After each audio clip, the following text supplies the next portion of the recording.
Agaw atensyon sa social media ang kapamilya actress at its Showtime host na si Kim Chiu. Ito'y dahil sa kanyang maanghang na pahayag na inuugnay ng maraming netizens sa pagkakaaresto kay dating Pangulong Rodrigo Duterte. Matatanda ang mainit na pinag-usapan sa social media ang pag-aresto sa dating Pangulo noong March 11 sa NAIA matapos itong dumating mula sa Hong Kong. Ito'y dahil sa mga umunoy krimen na nagawa niya sa kasagsagan ng kanyang kampanya kontra droga. At maging mga artista ay hindi nga maiwasang magbigay ng kanilang opinyon sa issue.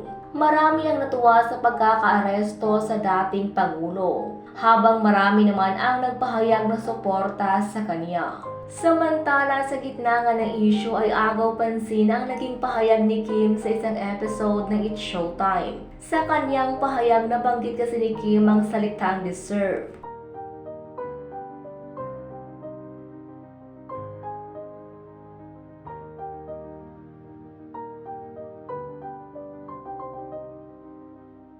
Mabilis na binigyan ng kahulugan ng madlang people ang pahayag ni Kim.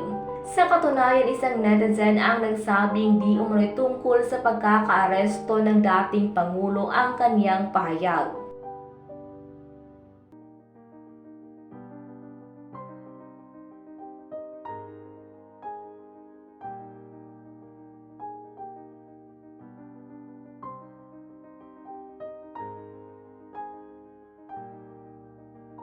Dahil dito, inulan ng batiko si Kim mula sa taga-suporta ng dating Pangulo. Gayunpaman, mariing pinabulaanan ni Kim sa isang ex-post na may kinalaman sa pagkakaaresto ng dating Pangulo ang kaniyang pahayag. Ayon pa kay Kim, binasa lamang niya ang nakalagay sa script na spiel nila. Nakiusap din siya na huwag siyang isali sa isyu ng pagkakaaresto sa dating Pangulo dahil abala umano siya sa ibang bagay.